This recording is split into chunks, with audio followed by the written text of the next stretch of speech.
Beta Upsilon Chi presents Man to Men, the premier audio journal for men who live faithfully and lead courageously. I'm Jared Musgrove, and today we welcome Tom Zuniga. He's the executive director of Your Other Family, also directing Your Other Brothers and Your Other Sisters. We'll talk about some of those ministries today.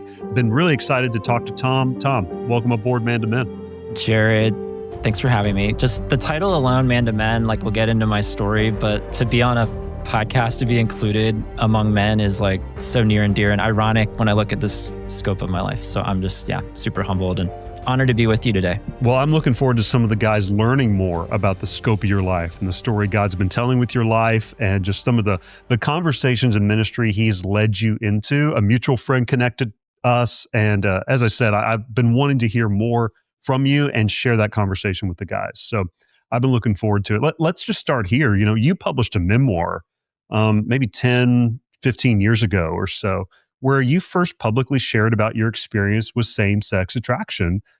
That's pretty courageous, man. What was that like, putting that out there? And then what made you decide to stop being anonymous with what is an incredibly personal struggle? Yeah, I always tell people the blessing and the curse of the way God made me is that I just can't be fake. Like I can't, when someone asks me how I'm doing and, the typical answer is I'm fine or things are great or whatever the rehearsed answer is, like, I just have a really hard time doing that. And so the older I got and the more I came to terms with my sexuality, which has only ever been toward men, I've never been attracted to women. Like this was something that inevitably was going to come out one way or another. And it was a journey of getting there. It's not like it happened overnight because I spent the first 19 years of my life just basically shoving down any feelings of attraction and just, I was a lonely kid. I didn't have many friends, especially many guy friends growing up in high school and going into college as well. And so this was a journey. This was a journey of I always tell people it's like the journey of coming out to yourself and then coming out to God and then coming out to other people. Like that could be many, many, many years for a lot of people. And so for me, that process started when I was 19 years old. And I've always been a writer. I've been writing in journals since I was like 6, 7 years old. Like I just have always been drawn to the written word and to memoirs and authentic stories. And when I was 21 years old, I just reached a point where I went to the internet because that's the repository of all kinds of good and not good things out there, but to just find something. And I didn't even know what I was looking for, but what I found was a bunch of men blogging about being attracted to men, but also following Jesus. Some of them married to women, but most of them living in singleness and doing their best to live chastely for Jesus. And I was just blown away. I never assumed that there was another Christian like me. I'm sure there are people listening that, whether it's with issues of sexuality or specific natures of sin or struggle, like just thinking you're the only one. There can't possibly be somebody else that's uniquely like wired, or I use the language of messed up. Like I just felt so messed up that there was no one else like me. And so when I found these guys blogging, that started a 5-year journey of blogging anonymously because I very quickly joined their ranks and I started blogging my story anonymously for their, I don't know, a couple dozen eyes. Maybe it started out with a dozen readers and then a couple dozen through the years. But I reached a point, back in 2013, I had started to step out of my shell. Like I said, growing up just a lonely kid and really, I'm introverted and just sensitive and socially anxious and all kinds of marks against me, in addition to my sexuality as well. And so I just was blessed to find an awesome church and an awesome small group and just this gradual push to tell my story. And so I reached a point in 2013 where I knew I wanted to write a book and write a story and collect a lot of my hard stories, but then also how God was in the midst of all that and present throughout all of them. And so sexuality being a piece of that. And so, it's been a journey of just kind of getting my story out there. It was scary at first, but there was this revitalizing, like, oh my gosh, I can finally just be honest. And I don't have to like when people ask me, do I have a girlfriend or why am I not dating? Or like, I don't have to like make up an answer or be fake. I can just be authentic and say, I just feel like God's leading me into a life of singleness, honestly, is the decision I've come to over the years. And there's so many just beautiful things, hard things about that, but beautiful things about that as well. And I'd love if you could share with the guys, what did some of those conversations between you and the Lord look like as you were coming to terms with, man, I've got this, I can't ignore this, I need to do something with this, I want to walk with Jesus. What did some of those just personal conversations look like with him? Yeah, I mean, there's so many layers to it: sexuality, masculinity. Where do I fit into the church? Where do I fit into my Yeah. family? Where do I Yeah. fit into the men Incredibly around me? complex. Meaning Where do I? there's not always just one path or answer to these things. Yeah, yeah, There's no tweetable response sometimes. Yeah. yeah. I mean, the common the common story is like here in America or as a Christian, it's find a wife, have your 2.5 kids, and have the career and everything, and that's great. That's not a bad thing. That's a great thing for so many people. But like, what about the people like me that maybe that's not the cookie cutter path? Like, what is my path? I've had to figure that out as the years have gone by. Like, of just recognizing, like, okay, marriage. I'm not completely taking it off the table, but it's about as far close to the edge of the table as it could possibly be. I would say is like I don't necessarily think that that's gonna be what is happening in my story. And so there have been, especially the older I get, I just turned 39 recently, and I think something's already been happening in my 30s, but especially I imagine once I reach my 40s, there's going to be like more thoughts about like, yeah, what does the end game look like? What does the long term look like? What do the 40s, 50s, and beyond look like if I remain single? There's all these existential questions of whether it's like hospital issues or medical issues, or who will take care of me, or companionship, or all these basic human needs that everybody has. And there's a lot of creative ways that my ministry and other ministries are potentially doing that, of getting people on big properties together and living together, communal living, and almost like monastic life, Mm. which I imagine is a lot of similarities, probably a lot of differences too with fraternity life, but a lot of similarities too, of just getting a bunch of men Yeah. together Mhm. and living life together. So there's a lot of existential questions I have with the Lord. Like I don't pretend to say that it all is just I have this like clear path in front of me, but man, He has been faithful. Like Mhm. month after month, year after year. There've been highs and lows over the last decade of leading this ministry, and we're still here. And it's not just surviving, but I feel like we're continuing to thrive and deepen year after year. So I don't know. I try not to worry too much, but I'm human. I look over the horizon and wonder what's out there sometimes. Well, and I love that you've stepped out, having those questions about what does companionship, what does family look like? The name of your overarching ministry is Your Other Family. And then I know you've got your other brothers, and then there's a startup, your other sisters as well. But can you describe the genesis of beginning to form and to continue to lead Your Other Family? What were you personally looking for in founding the ministry, and what have you found? It's so funny because I'm such an introvert and I love people. Don't get me wrong. People I are get great, that. but Yeah. I need to unplug and get away and recharge probably more often than a lot of people. But so when I started, I say that to say when I started, it was purely just, it was kind of selfish in a sense that I just wanted an outlet to tell my story and then to help tell the stories of the guys that I had connected with online all those years ago, blogging about faith and sexuality. Like that was just my one-dimensional way of starting Your Other Brothers back in 2015. It was just like, let's just have a repository of these authentic stories of like being authentic and vulnerable about our attractions, our orientation, and also our conviction to follow Jesus the way that we feel He's calling us to lead. And so it's kind of funny how after that it's just bricks get laid. We start off with a blog and then we add a podcast to it. And then once all these stories are out there, both written and audible, like a community forms out of that. People are commenting on our blogs. They join a Facebook group that we started at the time, and we started a Discord discussion server, and people started giving financially to support what we were doing. And so it was just all of a sudden this thing took off in a way that I never anticipated. And all of a sudden I Wow. became a community organizer, which is not part of the original job description and not necessarily Mhm. one I would have signed up for if I knew that that's what would eventually happen. I don't know that I would have signed up for it, which is such a testimony to like, I think it's such a blessing when God doesn't just give us everything all at once, and it's like incremental and these baby steps of taking on a little bit more as we go. So the combination of story and then forming brotherhood, forming family, I think that those are like the foundations of who we are. And honestly, that word family is such a beautiful one because I think it's something that both the LGBT community and the church does really well in very different and very similar ways. The concept of chosen family is known in the LGBT community because so many LGBT kids grow up with parents who exile them or want nothing to do with them, and they become homeless or they just become estranged. and they find family with one another because there's a kinship there about this common experience.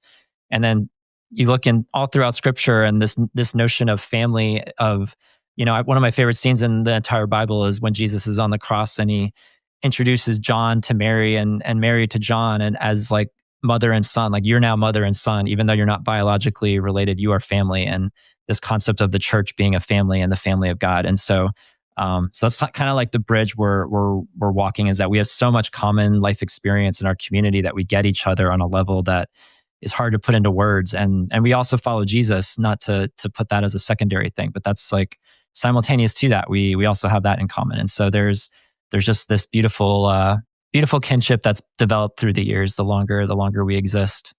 Oh, it's wonderful, man. And one thing I love that you emphasize in your ministry, Tom, is that we're not trying to replace the church or throw shade on the church. I think your first retreat, as I saw it, was about 2018, somewhere in there. You guys gathered. 2018, yeah. It was in North Carolina, I think. And one of the guys called it it was like going to a long lost family reunion.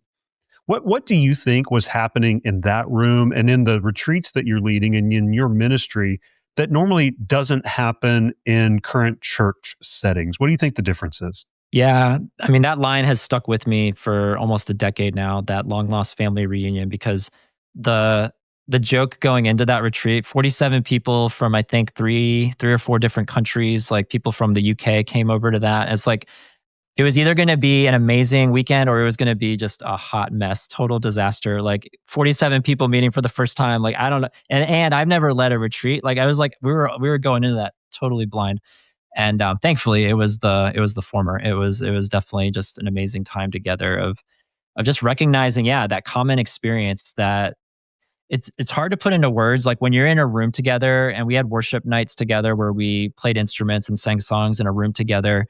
Like when we're all worshiping in one room, I've worshiped in a room with other believers dozens, hundreds, I don't even know, thousands of times now at this point, through church services and other groups throughout my life. But like to be in a room where everybody is aligned in like something that they're holding, something that they're wrestling with, something that is in tension with their faith, and the desire to follow Jesus is preeminent, is the thing that is like overtaking anything else, regardless of whatever your sexuality is, regardless of whatever your sin or struggle is, like that was the thing that was uniting us in that moment. And so that was just, it's hard to find other settings where I'm worshiping alongside other believers, where there's that palpable like synergy that we're all in this together. We really are. And I just think that's a beautiful thing when you can get a room together of people who are vulnerable. Like you could all struggle with 12 different things, but if you're vulnerable with each other and you all know what everyone's bringing to the room, and Jesus is the thing that's trumping all the rest, like I think that is just powerful. And so that's something that I would love the greater church to experience, and local iterations of the church to experience, is that feeling of like, we're all messed up in some way. We all are following Jesus the best we can, and to be able to support each other in that moment is a beautiful thing. Mm. Well, and as I'm learning more about you guys and even hearing your own testimony and those of men who've experienced your other family, one thing that holds you guys together is what you just said. You believe together. You hold to a belief in Jesus Christ. You hold to an historic Christian sexual and marriage ethic. Explain that more. Like that experience of walking with other men who experience same-sex attraction like you do, but also want to hold to what Jesus commands us in our sexuality and in our relationships. Why is that a commitment worth making? What is the cost that you guys experience? And what bonds you together, particularly in this experience? Yeah, so some terminology for anyone that's not aware. There's all these classifications of what to do with faith and sexuality, how to integrate the two. And so there's some language that's developed over the last couple of decades called side A and side B theology. And both of these people, if you're side A or side B, you would identify as a Jesus follower. You would identify as someone, you might use the word Christian or whatever your denomination is. You would say you're following Jesus. But there is a stark difference as far as the approach to sexuality. Side A people have an affirming theology, and they would believe that God does bless and ordain same-sex relationships, marriage, intercourse. Whereas side B, which is the camp that I fall into, adheres to a historic traditional definition of sex within marriage with one man and one woman. And so, so the line that side B people are trying to watch are trying to walk is part of what we're doing, and other ministries like Revoice and other ministries out there are doing, is how do we like find another way, a third way of being authentic and honest about our sexuality. We're not trying to change our orientation. There have been ex-gay movements and reparative therapy movements that have just resulted in really horrific things like people taking their lives, or just depression and shame because their sexuality never changes. And so we're definitively not an ex-gay ministry, but we are being honest, just honest and authentic about our experience of same-sex attraction. And many of our members would use gay and LGBT language to identify, but only to identify orientation and not the action, any action that's being taken. And so there's been like a morphed definition, because I know a lot of people, particularly older people, maybe have a different definition, working definition of what gay or what queer or what bisexual might mean. But to simply mean that this is something that I've been, like, for me, just using me as an example, I've been attracted to men ever since I was like in kindergarten, first grade. I can think back to that young, and it's just always been there. And so so what we're doing is, I think we're trying to provide as a ministry this place, this environment where you can be honest and authentic about your sexuality, and you can also be honest and authentic about the call that Jesus has put on your life. And I imagine for the vast majority of our members and people out there that would mean probably a life of singleness and celibacy, and we definitely prioritize friendship in our community. I think we have some of the best friends that you'll ever find in. I'm very biased, of course, but we have a great commitment to friendship and brotherhood in our community. And there's also a handful of guys that are married to women, and it's awesome that we have a community that they can find support with one another, and a lot of their spouses also find support with one another. I mean, it's a beautiful thing that we can have this place, where there is a cost. There's a cost to following Jesus in so many ways. Like I mentioned earlier, or alluded to earlier, like in a sense, I'm giving up security. Like I don't definitively know that I'm going to have like a spouse that's there for me 30 years from now, 50 years from now, or like any kind of children to caretake for me, or whatever the end game looks like for a lot of people. But the brotherhood, the friendship, the kinship that's happening now is a beautiful thing. And so I also want to acknowledge the blessing. There's a lot of fear and a lot of trepidation that can come with following Jesus, but he's faithful, and every day is a new day, and new things are happening, and just feeling the call to be present, as the days unfold. I can see that. I can see that call working itself out. I can see the faithfulness working itself out. You've been leading this for almost a decade now, as I've been able to track it. Over a decade, yeah. We celebrated 10 years back in November, so we've about 10 and a half years now. Yeah. So good. Thanks. That's great. I know one thing too, Tom, is that during this time, you've likely listened to thousands of men share their own story, probably much about loneliness, sexuality, identity, faith, all of that just wraps itself up. What's the thing that you think most men are carrying that we just don't have language for, as you've listened to so many guys over the years? Yeah, as I've listened to guys, and as I've also done the work, and I've still got a lot of work to do, but I've been in therapy for about 8 years myself. So a big advocate for therapy, and I've done a couple men's events, some more therapeutically centered than others with therapists leading it. And so I've also done a few of those, and done a lot of work with shame. Like I think shame is this nebulous thing that I think we all carry in some way, shape, or form. And I think with my community, it's kind of obvious to spot it, because a lot of us grow up in Christian environments, and for whatever reason, homosexuality is deemed like one of the worst things that you could have or do or be.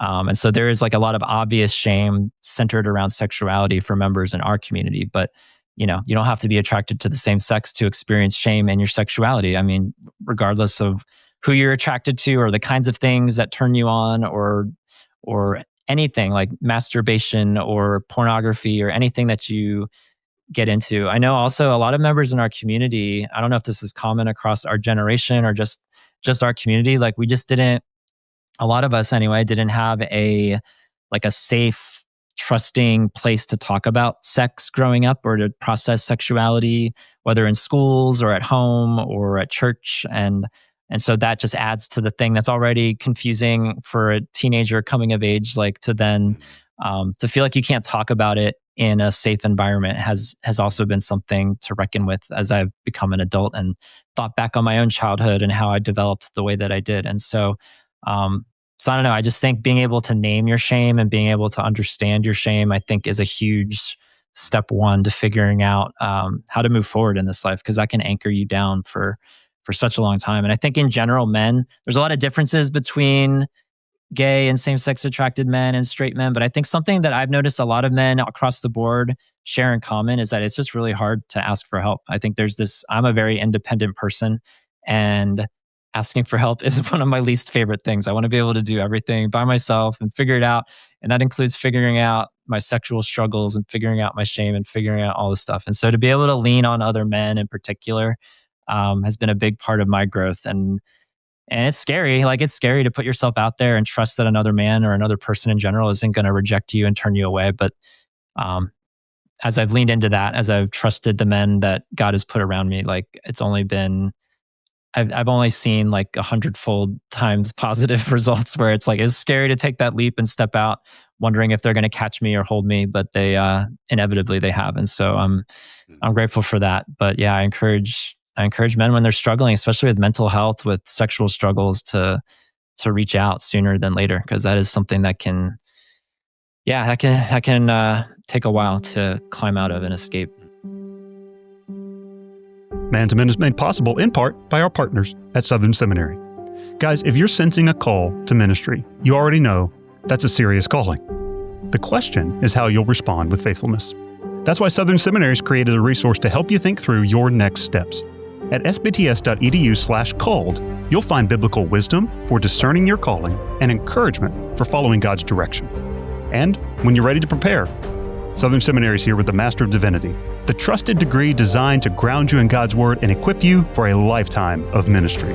So, if God's stirring in your heart for gospel service, take the first step. Visit sbts.edu/called and begin preparing to answer His call with faithfulness. You guys have built a community that is multi-denominational across Christian denominations. It also includes a wide age range of men. You know, to speak to a 25-year-old man who is struggling or navigating his sexuality, does that look any different from a 63-year-old navigating it? What's different? What's the same that you found with brothers who are walking and navigating this? Yeah, I mean, I love our community for so many reasons, but the interdenominational component, like we have Catholic and Orthodox and Protestant men all in the same space, which I just find super ecumenical, fun, like rewarding. And then we've had these retreats where guys are 19, 20, and then we've had guys in their 70s show up at these retreats too, where there's just something beautiful when you look around the room and you see the gamut of life. You see people that are just getting started, and you have people who are reaching the final chapters, and we're all learning from one another. Like, something I've heard a lot from our older guys in their 60s and 70s is, I've heard this so many times. They're like, man, Tom, I wish this was around when I was in my 20s. I wish this was around when I was in the 60s and the 70s and the 80s, when I was in college, when I was growing up, when I was doing things I shouldn't have been doing. Like, I wish I had a resource. I wish this existed. And that like always feels heavy, but then the flip side of that is like there's a heaviness and a regret, but then there's also a deep gratitude. Like, I'm glad it exists now, and I'm glad I'm here now, and I'm glad I'm part of this now, because I think it's super awesome when a guy in their 20s or 30s can look ahead and see a guy still following Jesus with his sexuality and his masculinity and everything else that he carries into his 60s and 70s and beyond. Like, that is such a cool feeling. And like, I know I feel blessed as someone in my 30s getting into my 40s to kind of be right there in the middle, where I can look ahead and see guys ahead of me and feel this assurance that if they're still following Jesus, well, I can too. And now I have like more years ahead of me that I can look back and be like, okay, now there's guys, hopefully I'm leading the ministry well, and I'm leading them well, that they can look at me as well as someone a little bit further ahead of them to follow. And so I just love that we all have something to learn from one another, that the future isn't over, that even when you're in your 70s, like, you might have retired, your parents might have passed away, or your family might not be around anymore, but like, if you're still here, like, God's got something else. Like he's not done yet. There's still more for you. And I just love that we can play a role for older people and then provide a place for younger people who are still putting all this together, like it's a big deal for a 19, 20, 25-year-old to decide I'm going to be single and celibate. Like there's like a lot of existential questions. Like, aren't these like the years of my life to get in a relationship and to have sex and to have kids and all that stuff? And so to provide a place where there's creative possibility for faith and sexuality to be integrated and not separated. That's the hope, that regardless of how old you are, there's a place for you here. Well said. And that gets to your tagline for your ministry. It's navigating faith, sexuality, and masculinity together. So tell me a little bit about the masculinity side. That is something that stands out about how you guys are leading and leaning in. Why does masculinity belong in that tagline alongside faith and sexuality? What does being a man, being masculine, have to do with the conversations in the ministry you're leading? Yeah. So when we first started Your Other Brothers back in 2015, our original tagline was navigating faith and homosexuality together. It was those two things. We didn't even say sexuality. We said homosexuality because we were being very specific. And what happened over the years, as organizations do, we kind of survey the landscape and be like, what, do adjustments need to be made in our messaging and our values and our descriptions? And what we noticed was that it wasn't necessarily just homosexuality that people were experiencing. Like we have lots of guys in our community who would identify as bisexual. It's like, are they not welcome to bring their heterosexuality into the conversation or into our community? Can we only focus on homosexuality? And so that was kind of an easy decision to morph homosexuality to sexuality. And then really early on too, noticing that a lot of our stories were, they all kind of overlap but masculinity, like there's so many stories about being a little boy and feeling different from the other boys, and whether it's being sensitive, being creative, or relationships with our fathers and mothers, or the awkwardness of puberty and becoming sexual and feeling hormones for the first time. It's like there's so much that was very gender specific about being a boy and being a man and growing up as a man, and how we do or don't fit in. And sometimes our sexuality does in fact play a big role in that. And sometimes it may have very little to do with that as well. And so I think it's just awesome. There are a lot of ministries out there that are focusing maybe more exclusively on faith and sexuality. And I've always loved that almost since the inception, we've had this focus also on gender identity and this concept of being a man. And there's so much in the news and on social media about toxic masculinity, and certain podcasters and certain influencers out there that are maybe not the most wholesome role models for our youth today. And I just love that we're providing another outlet for masculinity that, like, yeah, it probably doesn't look like your typical men's retreat. Like, I imagine if someone out there came to one of our men's retreats versus maybe one of the men's retreats they've gone to, it would probably be very different. It would probably be a lot more hugs. There would probably be a lot more crying. There would probably be a lot more, I don't know, just a lot more.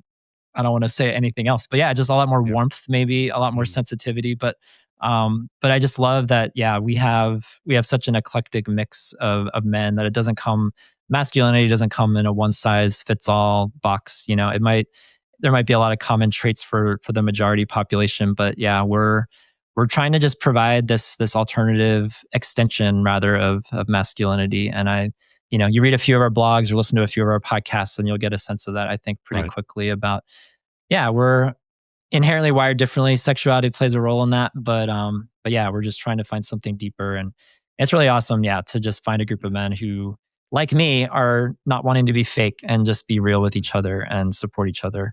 A word you've used often is brothers or brotherhood. And I see that, and I've seen that even in just what you're sharing, and in some of the men who I know have experienced that on a retreat.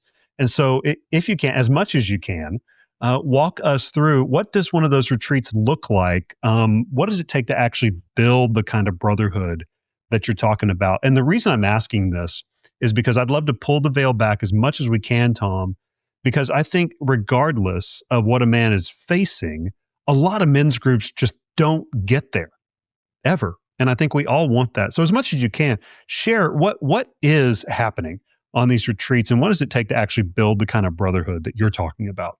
Yeah, I think I've been learning as I go. It's funny to me because I was the kid that when I grew up, I couldn't like I never hosted any birthday parties or I never did sleepovers or any like I never organized community events and functions. And so now Mm, we've now had held 7 men's retreats to this mm, point, and God only knows how many Zoom calls, dozens, hundreds maybe at this point of Zoom yeah, calls. yeah, Um, and there's just been, I don't know, I guess I figured out early on that consistency is key because there are plenty of times where I don't feel like hosting a Zoom call or hosting a retreat for 50 people around the world. Like there's a lot of fun in that for sure. And it's also a lot of work. And if I'm honest, like there are times where I'm like, oh gosh, do I want to do this? Do I want to take the next 2 months of my life to plan a 3-day weekend, do I want to do that? And I think what God has been good to give me personally, but then our organization is just like this reassurance that even the times where I don't feel like it, or even when not as many people show up, or it doesn't feel like it's firing on all cylinders like it has in previous weeks or months, building community is a seasonal process. People come, people go. There's always the risk that something might fall apart. But if you keep putting things on the calendar, the consistency, we've always had a commitment to depth in our community. And so that's always been pretty consistent, is that we're going to go to the deep end. If we're here together, whether it's virtually or in person, like why would we waste that and not go deep together? And also have a lot of fun because we're a fun group as well. And I think our community does that well, is this blending of going to the deep end and being willing to cry together and being willing to get serious with one another and confess our sins to one another and the things that are hard or the things that are tormenting even. And then also to just like have a lot of fun, play volleyball. We have a bunch of guys in our community that love playing volleyball. They sure. go hard. We have lots of board games. We have lots of, just silly board games and all kinds of, we have a Yeah. lot of fun together at these Competition does retreats. seem to be baked into the We masculinity have, equation, doesn't it? Yeah, yeah, not everyone in our community would say they're competitive, but there's a good number of guys in our community that have that competitive energy, hmm that fire. And so, I don't know, I'm just inspired by the consistency and building traditions. I mean, this is why I'm inspired by like fraternity life. And even I worked at a summer camp, and a few of those summer camp counselors were part of Bucks. And so it's like I have this like third hand. This is why it's cool to talk to you, because I've like known about Bucks for so many years now. But like being able to just see these guys show up, like this camp that I worked at has existed for over 100 years. There's a tradition baked into it. It happens every single year, and a lot of those guys who were in college at the time, like they would take their summers and go and work at this camp together and see each other summer after summer. And I only got to work there for one summer, but I got a glimpse of that, and it's just like, yeah, if you can get the plane off the ground and you can keep meeting and keep committing to one another, and certainly from a Christian context, committing it to the Lord, like I just feel like that's such an awesome thing to be able to come together, to play together, to pray together, worship together, all the doing it together. It's just, I think that's just something that I learned early on. I'm grateful that we're still doing it. I'm glad I don't have to do it all alone anymore too, because it used to be just me kind of doing it all. And now we've got lots of guys who are stepping into leadership. It clearly means a lot to them, just like it means to me. So that's been moving too, to have Yeah. other hands helping, because I'm not a one man show anymore, and I can't be. So it's good. Good. It's good to have help. Good. Yeah, Yeah. yeah. It takes brothers to accomplish something together too, not just to It sit takes a together. village. Yeah. Yeah, it really does. It does.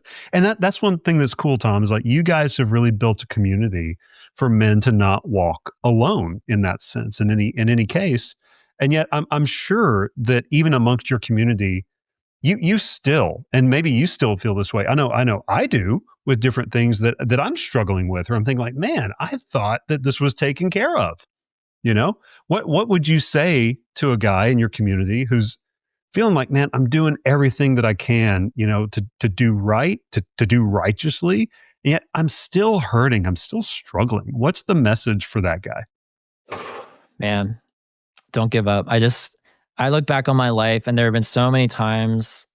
I mean, I write a lot about it in my first book. Is like as an introverted, socially anxious person, I tried so many churches. I can't tell you how many churches I did the whole church shopping circuit. Like I felt like I visited every church I could visit, and I just didn't feel welcome. Or sometimes I would try a group out, and like Mhm. it just felt awkward, and I just really struggled to figure out where I belonged. And there were times where I just like was like, really honest with God. And I think at the heart of it, this is what God is wanting. Like, he's not wanting us to pretend like everything's fine. Like, you're going to, like, no, if you're struggling, if you're doing your best and you're struggling and you feel like you're not getting the return on investment that you think you should be getting, like, be angry with God. And I mean, I'm just so inspired by the Psalms and people who are expressing anger and lament about why God is doing what he's doing, or where did he go? Where did he disappear to? And I think there's like a raw intimacy with the Lord that I'm looking back now really grateful for. That, yeah, it wasn't easy, but eventually, leading me to the right church and leading me to great friends and groups that I'm a part of online, and then also certainly in person where I live here in North Carolina. It's been, yeah, it's just been so great. So it's like, I would never be one to say like, oh yeah, just pray about it more, or, to spiritual bypass and just like um, not be presumptuous that God's going to provide whatever you're looking for today or tomorrow. But to be honest, authentic with him, like I said earlier, like therapy and finding proper outlets for your emotions. I think that's something that, especially as men, that we're just not trained well to do on. And so to be able to process your emotions in a healthy way is really helpful. And so that's all I can offer as far as our community goes. It's like we are not a perfect community. There's always the adage that if you find the perfect community, you're gonna make it worse or something. Yep, I don't know. There you are. So there is yeah. So we're not a perfect community, but we're committed to like working things out, talking things out, and doing it together. And so that's my hope, is that other churches, other groups of people out there are doing the same, are doing similar things, basically. Yeah. What's your hope, Tom, for your other family 5 years from now? The Lord leading the way, maybe not just even organizationally, but for the men who are experiencing your ministry. Yeah, I mean, last couple of years, there's been this conversation in our ministry and similar ones, is the question of longevity. Like when we had our first retreat in 2018, and there was another popular ministry that also launched in 2018. And so, about a decade ago or so, it was like the new thing. It was like this new energy, this new possibility, this new hope that there's other people like me that can walk this out. And now it's like getting to close to a decade later, removed from that, there is that question of, is this sustainable? Is there longevity for, again, the vast majority of our community to live a single celibate life? Is that sustainable? Is that possible? And my hunch, my hope is that the longer these ministries continue to exist, and certainly ours, is that, yeah, that it is possible, that it is doable, that 5 years from now, it's going to feel more realistic than it does right now, than it did 5 years ago, that the more we exist, and regardless of whether our numbers grow or whatever our funding looks like, or any of those logistical details, like the fact that we're still in relationship with one another, this hopefully still doing retreats, or still having Zoom calls, or still organizing on our Discord discussion servers, like to be able to still be there for one another and to remind each other that we're not alone, because that's the sweet sauce of being a follower of Jesus and having people following him together, is that you're not alone, that there's other people also following as well. And so that's my hope for our community, that not only for our men, but also for our women that have been a part of this community now for a couple of years, that there's a place for you at the table if you're looking for a place. Mm-hmm. How can the mostly male audience who's listening in find you guys? Yeah, so our single nonprofit ministry is called Your Other Family, yourotherfamily.org. And then if you're a man listening, yourotherbrothers.org, and women out there, yourothersisters.org. And so that'll take you to all kinds of blogs and podcasts through the years. Our podcast network is just called Your Other Family. So you can find Your Other Family on Spotify and Apple and all the places where podcasts are happening, and all the links to our social media as well, at Your Other Bros for Your Other Brothers. And so, yeah, we're just looking forward to, like, it's an opportunity. Like, I love opportunities like these to talk to men at large, because I think when we became a nonprofit ministry, that was such a focus of why we made the decision to become, because we've only been a nonprofit ministry for 2 years now. And the reason we became one, to incorporate a women's community, and also to connect with men and women at large, like people who are doing good work. And I've listened to so many of your podcasts over the last couple of weeks, Jared, and it's just like, you guys are doing a great work. And so it's cool to connect with other people doing awesome things, and just, yeah, a more authentic, an authentic masculinity following Jesus. It just aligns so well with what we're doing too. So praise God. So really cool. Yeah. It's fun to talk to you today, because I think that we'd have kindred ministry, kindred spirits. We can share in our introversion as well. You know, Yes. it's like, I get it. When you talk about doing the church search and planning parties, I'm going, oh man, I'm getting tired just listening. And yet the Lord has given you a great strength, Tom. And I think an incredible vision in ministry. It's been fun talking to you just as a brother today. I'm grateful the other brothers got to listen in. And in that, you've got thousands of brothers who are listening in right now. How can we be praying for you specifically as we listen? Gosh, me specifically, I love the phrase that we're all learning to be human for the first time. Like it's helped me increase my empathy for people. I don't know where I first heard that. Someone can attribute that. I have no idea who said that, but I heard it a Beautiful. long time ago. Yeah, we're all learning to be human for the first time, and it really has increased my empathy. When someone annoys me and they're like clearly not having a good day or something, I'm like, well, they're learning to be human for the first time, just like me. And I apply that specifically to this role of leading a nonprofit ministry. Like when we started this thing out in 2015, this was a hobby. I had a full-time job. This was just a blog that I worked on, a couple days a week. Like it wasn't a movement. It wasn't a community. It wasn't a ministry. Now it's a legal government entity, with funding issues and all kinds of things to keep track of. And so I'm learning how to be a nonprofit director for the first time, and while also learning to be human for the first time. So, I give myself a ton of credit. I used to be really hard on myself. Like I think I've learned a lot in a decade, but certainly still have much room to grow. So just praying for me as I lead. Leadership can be a lonely position. I'm grateful that I've got like a great board of directors, and I've got great support at my church and men's groups, multiple men's groups actually that I'm a part of locally here in Asheville. So like, I do feel like the support's there. The challenge for me, the ongoing call for me is to lean into that support, to let go of my fear and to fall into their arms and continue not doing this alone, because I cannot do this alone. So just prayers that I would continue to, faithfully follow Jesus and lean on my brothers. That would be awesome for that request. Man, may it be, bro.